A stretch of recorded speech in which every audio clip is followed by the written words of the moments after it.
Baik, assalamualaikum warahmatullahi wabarakatuh. Selamat sejahtera untuk teman-teman semua. Saat ini saya akan membacakan tugas yang kedua, yaitu dengan judul besar karakteristik dan ragam belajar. Nah, di sini adalah karakteristik belajar. Dijelaskan bahwasanya setiap perilaku belajar selalu ditandai oleh ciri-ciri perubahan yang spesifik. Karakteristik belajar perilaku ini dapat dalam beberapa pustaka rujukan. Antara lain menurut Surya pada tahun 1982 disebut juga sebagai prinsip-prinsip belajar. Nah, ada beberapa perilaku karakteristik manusia itu dalam belajar, ada beberapa, yaitu tiga, yaitu pertama perubahan itu intensional, yang kedua itu perubahan itu positif dan aktif, yang ketiga itu perubahan itu efektif dan fungsional. Nah, apakah itu perubahan-perubahan tersebut, yaitu perubahan pertama yaitu perubahan intensional. Perubahan yang terjadi dalam proses belajar adalah berkat pengalaman atau praktek yang dilakukan dengan sengaja dan disadari, atau dengan kata lain bukan kebetulan. Jadi emang yang di sini perubahan internasional di sini itu diartikan sebagai memang benar-benar mempelajari ataupun mendalami hal tersebut ya gitu. Yang kedua yaitu perubahan positif dan aktif. Perubahan yang terjadi karena proses belajar bersifat positif dan aktif. Positif artinya yaitu baik, bermartabat, serta bermakna bahwa perubahan tersebut senantiasa merupakan penambahan, yakni diperoleh sesuatu yang baru yang lebih baik daripada sebelumnya.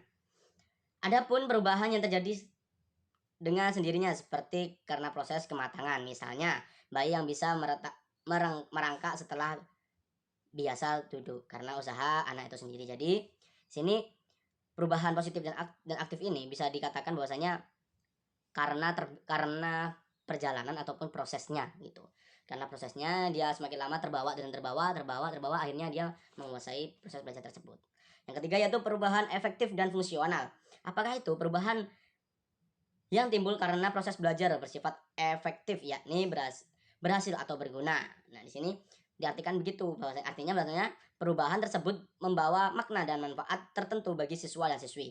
Nah, jadi bisa digarisbesarkan perubahan efektif dan fungsional ini perubahan kita setelah kita sekian lama nggak tahu belajar apa itu, tapi ketika sudah kita belajar kita dapat mengamalkannya juga gitu. Nah, kita dapat mengamalkannya di lain tempat, maksudnya ketika kita lagi bersama siapa ataupun beberapa teman-teman kita untuk membagikan ilmu yang kita dapat itu tersebut.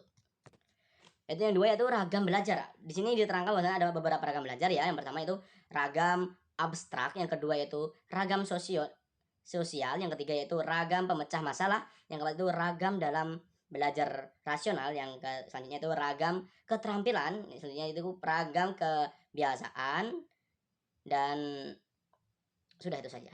Gitu lah. Jadi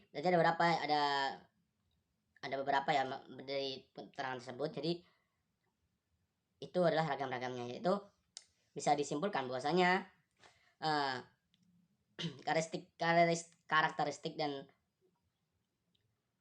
dan ragam belajar itu adalah ciri perubahan khas yang terjadi karakteristik perilaku belajar. Yang terpenting adalah satu, yaitu ada perubahan itu intensional, yang kedua yaitu perubahan itu positif dan aktif, yang ketiga yaitu perubahan itu efektif dan fungsional.